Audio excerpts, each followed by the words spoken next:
Hello അസ്സലാമു അലൈക്കും. ഇന്ന് പെരുന്നാരാവാണ് കേട്ടോ, റമളാൻ 30. അപ്പോൾ ഞങ്ങൾക്കൊരു കുട്ടി ഷോപ്പിംഗ് ഉണ്ടായിരുന്നു. അപ്പോൾ അതിന് വേണ്ടി തൊട്ടടുത്തുള്ള മാളിലേക്ക് തന്നെ പോയതായിരുന്നു. കുട്ടിയെ കുറച്ച് വീട്ടിലിടാനുള്ള ഡ്രസ്സൊക്കെ എടുക്കാണ്ടായിരുന്നു. അതൊക്കെ കഴിഞ്ഞ് തിരിച്ചെത്തി. നാളെ ഇടാനുള്ള എൻ്റെ പെരുന്നാൾ ഡ്രസ്സൊന്ന് അയൺ ചെയ്ത് വെക്കുകയാണ് കേട്ടോ. അപ്പോൾ ഞാൻ സ്റ്റീമർ കൊണ്ടാണ് അയൺ ചെയ്യുന്നത്. അപ്പോൾ ഈ വർക്കൊക്കെ ഉള്ള ഡ്രസ്സ് അയൺ ചെയ്യാൻ എനിക്ക് കുറച്ചും കൂടി എളുപ്പം സ്റ്റീമറായി തോന്നിയിട്ടുണ്ട്. അപ്പോൾ ഡ്യൂട്ടി കഴിഞ്ഞ് വന്നിട്ട് രാത്രി കുറച്ചും കൂടെ സാധനങ്ങളൊക്കെ വാങ്ങാൻ പോവാണ്ട്. അപ്പോൾ വൈകുന്നേരം പോയപ്പോൾ ഞങ്ങൾക്ക് നോമ്പുണ്ടായിരുന്നു. അപ്പോൾ ബാങ്ക് കൊടുക്കുമ്പോഴത്തേന് പെട്ടെന്ന് തന്നെ തിരിച്ചെത്താൻ വേണ്ടി വേഗം കൈ കിട്ടി കുറച്ചെണ്ണം എടുത്തങ്ങാണ്ട് വേഗം പോകുന്നതായിരുന്നു. വണ്ടിയിൽ നിന്നാണ് നോമ്പ് തുറന്നത്. സാധനങ്ങളൊക്കെ ഇവിടെ ഉണ്ടാക്കി വെച്ച് പോയതായിരുന്നു. അപ്പോൾ അയൺ ചെയ്യലും കാര്യങ്ങളൊക്കെ കഴിഞ്ഞ് നാളേക്കുള്ള ഫുഡിൻ്റെ വെജിറ്റബിൾ കട്ടിങ്ങും കാര്യങ്ങളൊക്കെ ഇന്ന് തന്നെ പെട്ടെന്ന് ചെയ്ത് വെച്ചാലേ നമുക്ക് നാളെ കുറച്ചും കൂടി കുക്കിംഗ് എളുപ്പമുണ്ടല്ലോ. ഫ്രൈഡ് റൈസും ചില്ലി ചിക്കനും പായസമാണ് നാളെ ഉണ്ടാക്കാൻ എഴുതിയത്. എനിക്ക് നാട്ടിലെ പെരുന്നാളിനേക്കാളും കുറച്ചും കൂടെ ഇഷ്ടം ഇവിടുത്തെ പെരുന്നാളാട്ടോ. ഖത്തറിലെ പെരുന്നാൾ ഇവിടെ പള്ളിയിലൊക്കെ പോയി വന്നാൽ ഞങ്ങളൊക്കെ ഒന്ന് ഔട്ടിങ്ങൊക്കെ പോയി, പിന്നെ മാളിലും കാര്യമൊക്കെ പോയി അവിടെ പല നാഷണാലിറ്റീസ് അവരെ അടുത്തൊക്കെ ഓരോ ടൈപ്പ് ഡ്രസ്സും കാര്യമൊക്കെ ഇട്ട് വന്നിട്ടുണ്ടാവും. അതൊക്കെ കാണാൻ നല്ല ഭംഗിയാണല്ലോ. അപ്പോൾ അതൊക്കെ നോക്കിയിരിക്കാൻ എനിക്ക് നല്ല ഇഷ്ടം. അത് കഴിഞ്ഞ് രാത്രി ഫയർ വർക്ക്സും കാര്യങ്ങളൊക്കെ ഉണ്ടാവും. പക്ഷേ ഇപ്രാവശ്യം യുദ്ധവും കാര്യമൊക്കെ ആയതുകൊണ്ട് നിയമങ്ങളൊക്കെ കുറേ മാറിയിരിക്കണം. പള്ളിയിലും ഒക്കെ സ്ട്രിക്റ്റ് ഇതുണ്ട്, കുട്ടികളെ കൊണ്ടുവരരുത് അങ്ങനെയൊക്കെ.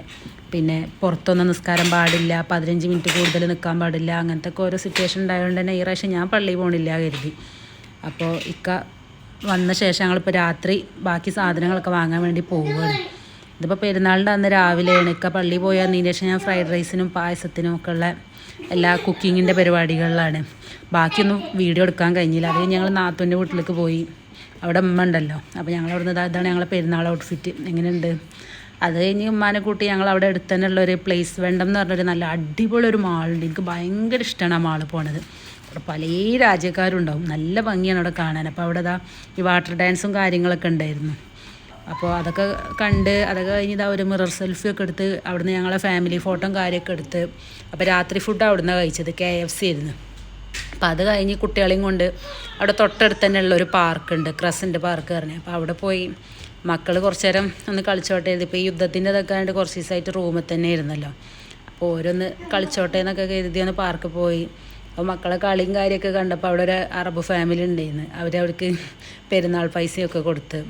അങ്ങനെ ഇതിപ്പോൾ 2ാം പെരുന്നാളിൻ്റെ അന്നാണ് കേട്ടോ. അപ്പോൾ 2ാം പെരുന്നാളിൻ്റെ അന്ന് ഇക്കാക്ക് രാവിലെ കുറച്ച് നേരം ഡ്യൂട്ടി ഉണ്ടായിരുന്നു. അപ്പോൾ അത് കഴിഞ്ഞ് വന്ന് ഞങ്ങൾ ഫുഡൊക്കെ കഴിച്ച ശേഷം ഇതുപോലെ ഞങ്ങളെ റൂമിൻ്റെ അവിടെ നിന്ന് കുറച്ച് പോയാൽ മതി, അവിടെ ഉള്ളൊരു പാർക്ക് കത്തൈഫാനോ അങ്ങനെ കുത്തൈഫാൻ ഐലൻഡ് എന്ന് പറഞ്ഞ ഒരു സ്ഥലമാണിത്. അപ്പോൾ അവിടെ പോയി നല്ല ഭംഗിയുള്ളൊരു കാം ആൻഡ് ക്വയറ്റ് ആയിട്ടുള്ളൊരു സ്ഥലം.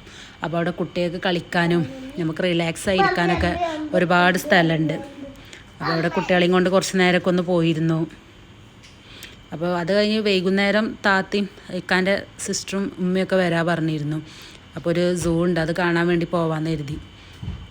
ഇത് നമ്മളെ നാട്ടിലൊക്കെ ഉള്ളൊരു 10 മണി മുല്ലൻ്റെ ഒരു കാറ്റഗറിയിൽപ്പെട്ട ഒരു ചെടി പോലെ എനിക്ക് തോന്നി. അപ്പോൾ അതാണ് അത് സൂം ചെയ്ത് വീഡിയോ എടുത്തത്.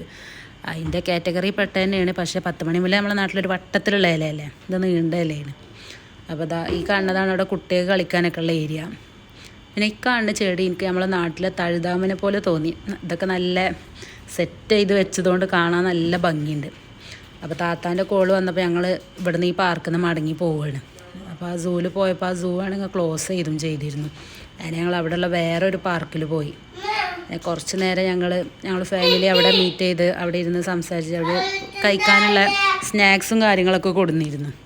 അപ്പോൾ ഞങ്ങൾ അവിടുന്ന് സ്നാക്സും കാര്യങ്ങളൊക്കെ തിന്ന് കുറേ കുശലങ്ങളൊക്കെ പറഞ്ഞ് കുട്ടികൾക്ക് കളിക്കാൻ നല്ല വിശാലമായ സ്ഥലം ഉണ്ടായിരുന്നു. അതുപോലെ ഈ കാണുന്നതൊക്കെ അവിടെ എക്സസൈസ് ചെയ്യാനുള്ള ഓരോ ഉപകരണങ്ങളാണ്. കുറേ ആളുകൾ അവിടെ വന്ന് എക്സസൈസും ചെയ്യുന്നുണ്ട്.